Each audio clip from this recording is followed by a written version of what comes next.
Court में किसी भी केस में 1 दिन की भी कहीं कोई देरी नहीं है।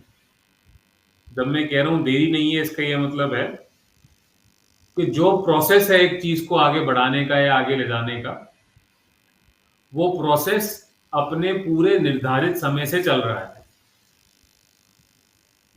कुछ केसेस हो सकता है इस फ्राइडे को लग जाएं, कुछ केसेस नेक्स्ट वीक लगने की आशंका है, बट जितना अगर हमारे टाइम लिमिट फॉर एग्जांपल किसी केस का जो प्रोसेस का टाइम है वो चलने का है 30 दिन, तो हम 30 दिन में से 5-7 दिन जल्दी ही चल रहे हैं, यानी कि हमारा जो 30 दिन में यूजुअली खत्म होना चाहिए था प्रोसेस, वो अभी की डेट में 25 दिन में खत्म हो रहा है। एक उदाहरण के तौर पे आपको बता रहा हूं। तो बहुत सारे लोगों को ये आशंका रही है कि इतना टाइम क्यों। मैं सबको एक चीज साफ तौर पे बताना चाहता हूं कि जितना टाइम लग रहा है हम उससे स्पीड में आगे ही चल रहे हैं। कुछ कुछ ऐसे केसेस होते हैं सुप्रीम कोर्ट में जिनमें टाइम लगता है लिस्ट होने में, क्यों? क्योंकि उनका प्रोसेस ही ऐसा है। और इसी कारणवश जो केसेस हमने फाइल करे हैं कोर्ट में एनआईओएस के लिए, उनमें ये टाइमिंग आ रही है। और ऐसा नहीं है कि ये केसेस हमने फाइल करे हैं इसलिए इतना टाइम लग रहा है। इस तरह के केसेस कोई भी फाइल करता है, यानी कि आप उदाहरण के तौर पर जो बीएड और डीएलएड का रिव्यू पिटिशन, सबको पता होगा कि बीएड और डीएलएड में रिव्यू पिटिशन जो देवेश शर्मा ने फाइल किया था, वो रिव्यू पिटिशन फाइल हुआ है पिछले साल, हाँ हाँ। और एक रिव्यू पिटिशन फाइल हुआ था इस साल के स्टार्टिंग में, लेकिन डिसाइड दोनों हुए हैं अभी 1-1.5 महीना पहले। तो एग्जैक्टली। जो रिव्यू पिटिशन और इस तरह की कैटेगरीज है, यानी कि एसएलपी और रिट पिटिशन से जो अलग की कैटेगरी है, उनमें टाइम लगता है।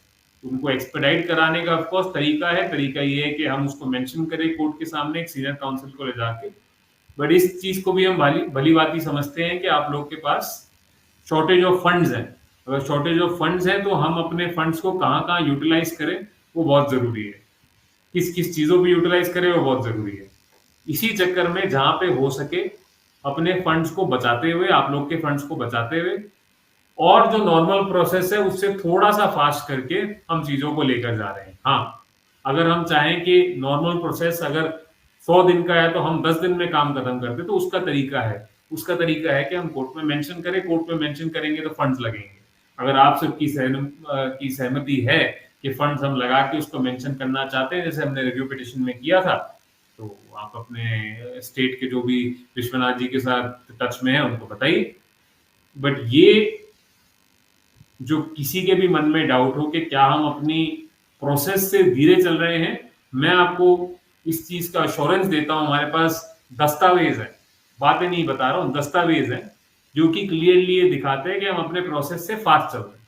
जो नॉर्मल प्रोसेस होता है उससे तेज चल रहे हैं। एक चीज ये। दूसरी चीज ये कि आप लोग को ये समझने सबको ये समझने की जरूरत है कहीं ना कहीं कि अब का जो प्रोसीडिंग है एसएलपी के बाद की जो प्रोसीडिंग है किसी भी सुप्रीम कोर्ट में किसी भी केस में, ये एक नया जीवन मिलने की प्रोसीडिंग है। आज की डेट में केस डेड है, उस डेड केस को हम जीवन देने की कोशिश कर रहे हैं।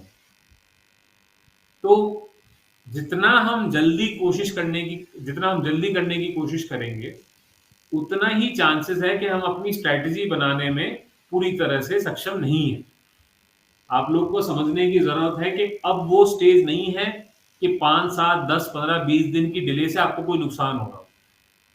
आपका जो फोकस है सब लोग का, वो सिर्फ एंड रिजल्ट पे होना चाहिए कि क्या हम अपने कोर्स को, एनआईओएस डीएलएड को सेव कर पा रहे हैं, कि क्या उसकी रिकग्निशन हम बचा पा रहे हैं कि नहीं। सबका फोकस सिर्फ उसी चीज पे होना चाहिए। हम उसको कैसे करते हैं, कितने दिनों में करते हैं, उस चीज पे आपको कोई भी चिंता करने की जरूरत नहीं है।